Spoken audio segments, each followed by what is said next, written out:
Hi guys! Welcome back to my channel. For today's video po, magre-release tayo ng unit, ang Montero GLS Automatic Diamond White.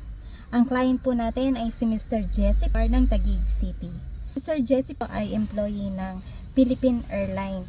Ang position niya po ay Operation Manager under po ng Engineering Department. Ikwento ko lang guys kung paano ko po na-meet si Sir Jesse. Siya po ay nagpunta po sa World Trade Center nung may exhibit po kami ang 60th anniversary ng Mitsubishi. So, ang approval po ni client is under po ng Bank of Commerce. So may special request po si client. Nagpunta po kami sa bahay nila dahil sobrang busy po ng schedule po ni Mr. Jesse. Ganon din po ang kanyang asawa. So pagpunta po namin, nag-sign po kami ng documents sa kanila. Nagpasa po siya lahat po ng requirements na ni-required po ng ating account officer.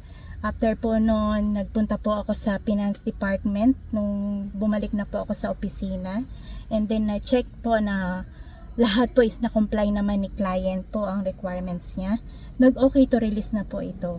So the following day po, in-schedule po natin ng release or deliver ang kanyang unit.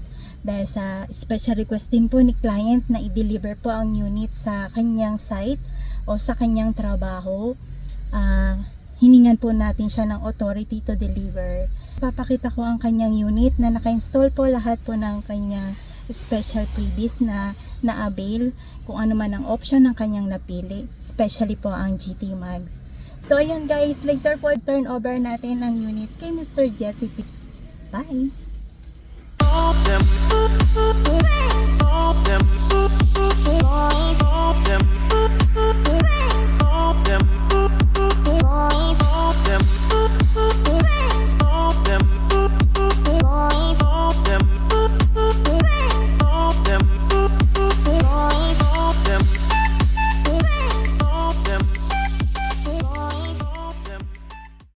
Ayan guys, naka-avail na po ng additional 10,000 discount ang ating client dahil nakapag-reserve po siya dito sa Exhibit World Trade Center.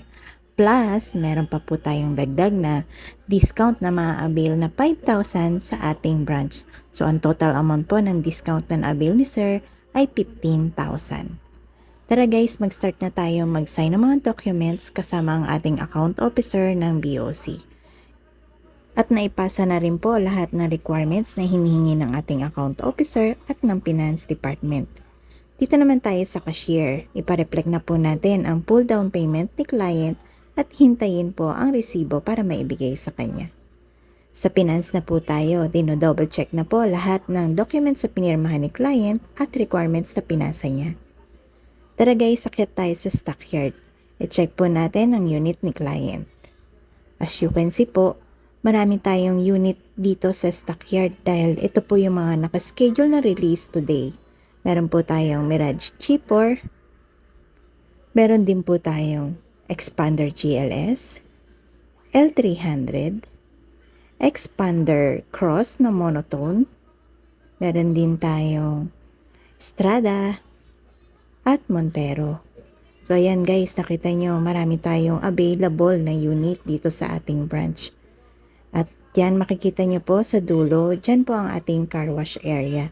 So dyan po kina-car wash lahat po ng mga nakaschedule ng release.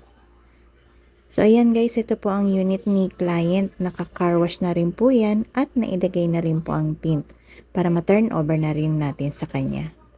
Meron na rin po tayong rain visor na naikabit, on door bowl handle, lip dish matting, dashcam, side step seal, tank cover at ang GT two-tone mugs, GT spoiler, hood emblem, meron din tayong car cover, car care kit, golf umbrella, at keychain. So ayan guys, lahat po na-install na natin ang previous ni client. Ready to release na po ang unit ni Sir Jesse. Na-install na po lahat ng special previous na na-avail niya sa kanyang unit. Congratulations po ulit Mr. Jesse sa unit na na-avail ninyo ang Montero GLS Automatic Diamond White. Kasama ko po palang nag-deliver ng unit si Sir Aisan Diaz na aking kagrupo. Ayan guys, nandito na po tayo sa site. I-turn over na po natin ang unit kay Mr. Jesse ng Taguig City. Congratulations po, Sir Jesse, sa inyong unit na na-avail ang Montero GLS Automatic Diamond White.